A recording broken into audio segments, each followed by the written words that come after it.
So we've got some very important news for this week, because obviously there's been a number of important topics that have come about, and we're going to knock them out right now, that are, what I would consider to be, the hot button topics. So we're going to start. We'll save the most important one for last, which is, of course, Jimmy Dore and AOC. But we're going to start with Amuse. Yeah, we're going to have what I consider to be the very good and the very bad of the Biden cabinet, which just happened within the last day. Okay, let me be very clear that it is 99% bad, with one just ridiculous Pete Buttigieg as the pinnacle of ridiculousness. Who's doing news? I'm sorry, I saw the rat face. And then there's only one good. So can we get to that? Can we talk about the good? Jen is still living off of her wonderful tweet that we put out a little while ago about the fact that Mayor Pete is actually perfect for Secretary of Transportation, since he knows a thing or two about throwing people under the bus. So, I cannot wait to see the memes for him driving a bus. Yeah, no, that's definitely coming. Somebody please do a meme of him driving a bus and running over Bernie. It has to. Because that's exactly what he did. And especially as Department of Transportation. The idea that he was put in charge of the Department of Transportation with for those of you who don't know, he has an abysmal record as mayor of South Bend. I recommend he's not okay. He's not bad. He is horrific. Check out Jordan the racist policies that he had as mayor of South Bend that never get talked about, that they have tried to gloss over, the gentrification, everything. I mean, status quo. Jordan Cheriton, please check out his reporting. He went to town on Mayor Pete and absolutely exposed you would never know this by watching corporate media. You would never know the record of Mayor Pete when he was the mayor of South Bend. And what it also goes to show you is that the system is set up where they can make anybody a somebody. This was a small town mayor, and he is now somebody that they will be grooming for president in the not too distant future. As a matter of fact, it's very likely. We all know that Biden is going to be a one-term president. So if they're going to try to anoint Kamala, I guarantee you that Buttigieg is the one that they're going to try to put as her VP. Yes, he is. He's the white the psycho repeat. You go from the old white guy to the black to the woman of color. Now the woman of color to the gay man. It's just. This identity politics is going to be the death of the party. And so people go, if you are not familiar with status quo, I highly recommend it. That friend of the show, Jordan Cheriton, an actual journalist, and he spent a very, very significant amount of time on the ground in South Bend, talking to all sorts of people, both within the political scene there and just regular people. And there is a whirlwind of information about Mayo Pete. They are definitely, like I said, they are trying to make They are trying to make Kamala and Mayor Pete happen. I know. This is what the corporate media does. You have to see it happen before it happens. You have to spread the word and say, this is what they do. This is how this works. We will get a worse Trump before that will happen in this Guarantee country. you, if Kamala Harris and Mayor Buttigieg are the nominees in 2024, kiss it goodbye. And I don't even care who the Republican is. It could be anybody. If it's Tom Cotton, he'll win. Guaranteed. You put all your eggs in one basket to get Trump out. And it worked one time because of once in a century pandemic. That's what you got. And he barely won. I know. So don't think. And Biden underperformed. And not only that, but right now they're trying what are you trying to do? I was just going to, all right. No, we're staying with the screen as it is. Okay. So we're at the point now where they're really trying to give us the least amount possible without us taking out pitchforks. I know everyone thinks that, both sides are terrible. I will say this. We definitely support Reverend Warnock and John Ossoff, even though we're not fans of them, winning their Senate seats in Georgia because Mitch McConnell absolutely has to go. Yeah, that is the biggest reason. That is and maybe the single reason. I would support neither of those people. Really, I wouldn't. I have no, but that is one person that has got to go. And you can make the argument that, well, they'll put a bad person in, but you have to remember McConnell is so entrenched for so long. He's got to go. And you want to talk about ties to China? Yeah. He is. If you can't beat him at the ballot box, you got to find another way. Just like Pelosi Pelosi's finished in 2 years, even if she gets a speakership again. That'll be it for her. So the two of them have to go. They got to go. And then Schumer, I mean, listen, I don't know. We'll get to AOC. I don't know what she's up to, but if she's thinking about primarying Schumer, it's probably not the worst idea in the world because he's got to go. They all have to. They really do. House cleaning absolutely needs to happen. Why is Bernie there? I'll tell you in a minute. Okay. So I don't like looking at Bernie in a mask. The one great pick that Biden has actually made with his cabinet was appointing Deb Haaland as Secretary of Interior. She is the first Native American that will serve in that position. Now, everyone's like, well, what about identity politics? Let me tell you something. The first citizens of this country have no seat at the table whatsoever. I don't even think it's about her identity. It's about what she's done. And she is a very good representative, one of the few. She stood up for Standing Rock. This is somebody who has actually walked the walk. Now, if this were somebody that they were just appointing there and happened to be a Native American, that has about as much meaning to me as the Congressional Black Caucus does in terms of what their politics are on the Black community. So the fact that he appointed a Native American woman is completely meaningless to me, with the exception of this particular Native American woman has walked the walk. So that makes it good. The fact that she's Native American doesn't. And you could say whatever you want about how Biden is throwing a bone or anything like that. But the truth of the matter is, it's a good pick. And if he makes a good pick, we're going to say he made a good pick. This is not a question of, oh, well, let's just hope Biden does everything wrong and it'll be easier to beat these centrists. It's not about that. You have to live in the now and you have to do whatever you can to get the best possible options in the moment. Mayor Pete, one of the worst. Deb Haaland, clearly the best he's made so far, period. Well, and I'm also very thankful for the Marsha Fudge appointment because that gets us. And Marsha Fudge, Fudge is a good representative. So she is, but that appointment gets all of us one step closer to Nina Turner being in Congress. And if Nina Turner is in Congress, there is your leader of the progressive movement. 1,000%. There will be no one. And to be honest, it scares me. The whole thing scares me. I was very nervous about the whole idea of her going. But you know what? Having her as the leader, even in the Democratic Party, is much more ideal than somebody like AOC. Not that we don't like AOC, but it's clear that she can't do this alone, that I don't want to say she needs a break, but she needs somebody to take the heat off of her. She needs a leader. She's not a leader. She's an activist. And she could be a leader. She could. I mean, first of all, she's very young. So this isn't like some sort of like judgment about her. No, she's been thrust in such a significant position. Yeah. And right now she is caught between doing the right thing, but potentially squashing whatever potential opportunities she may have as a leader of the movement going forward. And I very much sympathize with her. And yes, Jimmy Dore doesn't make it easier because he goes scorched earth. And that is a problem. It doesn't mean his idea is not good. We both agree it's good. But the problem is he does not know how to build coalitions. He is all about telling people the worst of what they are and never about the best of what they are. So I know we're kind of flipping around right now, but before we get to that, we just want to point out you have a independent senator and a Republican senator who are holding up the congressional delegation from going home from Christmas because they're fighting to give us stimulus checks. Not a single Democrat is doing this. So I don't want to hear nothing about how this is a party thing because it isn't. But Bernie's not a Democrat. That's what they always say. He's not the Democrat. I'll take it a step further. Do you really think if Claire McCaskill was still in the Senate that she'd be standing next to Bernie right now fighting to get us a surplus check? I don't think so. I don't.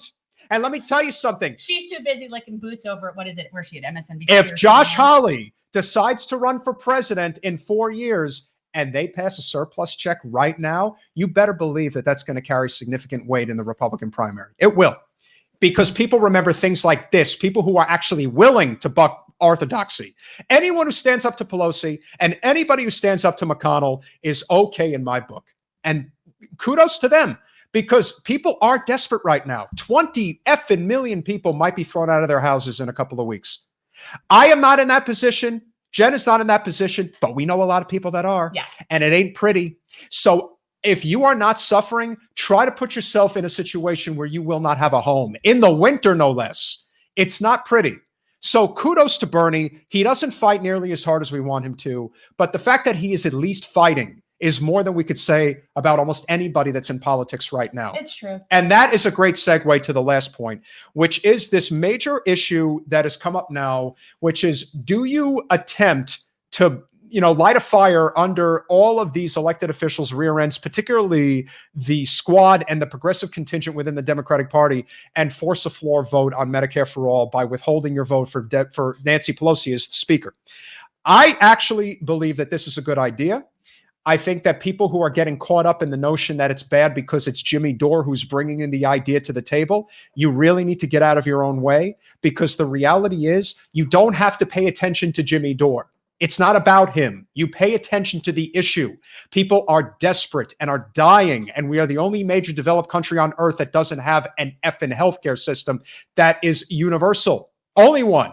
Am I allowed to say something? Go ahead. Because I actually have a slightly different kind of thought on this. It's like, yeah, I see the point of forcing a floor vote because you're going to see where people stand. I mean, obviously they know it's not going to go anywhere. You don't know that. Well, okay. But that aside, okay, this is my issue, is that we're still thinking really small. Can somebody please explain to me reasonably why there is no other option for Speaker of the House? Why is nobody who in there willing to do this and challenge this woman? See, this is my problem. The fact that the best we can do is withhold our inevitable vote for the only option we have to get a vote on something that may not even happen. Yes, I agree. We'd love to see where everyone stands on Medicare for all. I'd love to see that. Have a floor vote by all means. We could have a party for it. I'll do a live stream. But what I don't understand is why all we're willing to do is temporarily withhold our automatic support for Madam Speaker Mama Bear. And this is the kind of crap. Again, that's Mick resistance. Why is it assumed that why is she the only option? Why is that the only thing on the menu? Well, again, this is infuriating to me. She is the only option because the party is again, Pelosi is only going to be Speaker for one more term. This is the end of the road for her. And I think a lot of people are just content to say, all right, let her have it, because the Democrats are going to get wiped out in 2022. Everyone knows they are. Well, if there's anything the Democrats are, it's content with mediocrity. Yeah. And then, of course, you're going to have the midterms in and then you'll have the election in 2024, and there will be a primary in the Democratic Party. So what I sure hope so, because if they're sticking up Kamala and Buttigieg, oh, it's coming. And let me tell you. Have at that, people. You know, the will of the people is what demands the change. And again, this is where I do think Jimmy is right. You basically have to grab them by the throat. There is no other way to do this. You can't be nice, because what you're trying to do is take down. It doesn't matter. Angry at me. No, I'm not angry at you. You're just yelling. Don't tell me what to do, all right?